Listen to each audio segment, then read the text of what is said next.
பல நூற்றாண்டுகளுக்கு முன்பு ஒரு மன்னர் தன்னோட அளவில்லா செல்வத்தை ரகசியமா பல இடங்கள்ல புதைச்சு வச்சார். காலம் கடந்த பின் அந்த புதையல்கள் சிலருக்கு கிடைச்சது. அவங்க எல்லாம் ரொம்ப பெரிய செல்வந்தர்களா வாழ்ந்தாங்க. மருதன் என்ற ஏழைக்கு புதையல் இருக்கும் இடத்தோட குறிப்பு கிடைக்குது. அதை வச்சு அவன் என்ன பண்றான்றத இந்த கதையில பார்க்கலாம். இது ஒரு மிகப்பெரிய வாழ்க்கை பாடமா மாறும் உங்களுக்கு. ஒரு செழிப்பான ராஜ்யம் இருந்துச்சு. அந்த நாட்டை ஆட்சி செய்தவர் வீரசேகரன் என்ற மன்னர். அவரிடம் அளவில்லா செல்வங்கள் இருந்துச்சு. ஆனா ஒரு நாள் பக்கத்து நாட்டு அரசர்கள் எல்லாரும் சேர்ந்து அந்த நாட்டின் மீது போர் தொடுக்க போறதா செய்தி வந்துச்சு. அன்னைக்கு இரவு மன்னர் தனக்கு நம்பிக்கையான ஆட்களை கூப்பிட்டார். எல்லா பொக்கிஷங்களையும் அறையிலேருந்து எடுத்து நாட்டோட பல்வேறு பகுதிகளில் பிரித்து அதை பதுக்க சொன்னார். அவரும் பக்கத்தில் இருந்து அதுக்கான தேவையான எல்லா கைடன்ஸும் கொடுத்தார். நம்ம போரில் தோற்றா இந்த செல்வம் பகைவர்கிட்ட போகக்கூடாது, இதை நம்ம காப்பாற்றணும்னு அவர் சொன்னார்.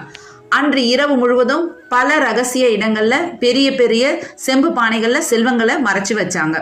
சிலவற்றை ஆலமரத்தின் கீழ், சிலவற்றை பழைய கோயில்களின் அருகில், சிலவற்றை காட்டுக்குள் இருக்கும் தூண்களின் அருகில்.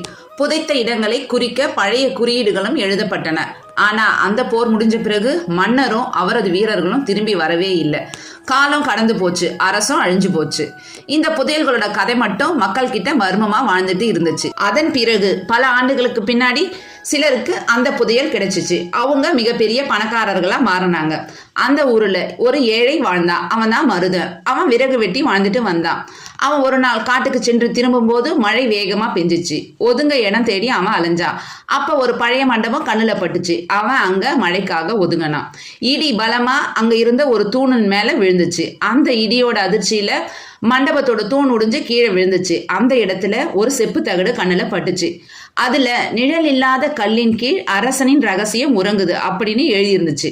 அடுத்த நாள் காலை மருதன் அந்த இடத்துக்கு விரைஞ்சான். அந்த குறிப்புல உள்ள கல்லை தேடி கண்டுபிடிச்சான். பல மணி நேரம் தோண்டிய பின் அங்கு அவன் புதையலை கண்டுபிடித்தான்.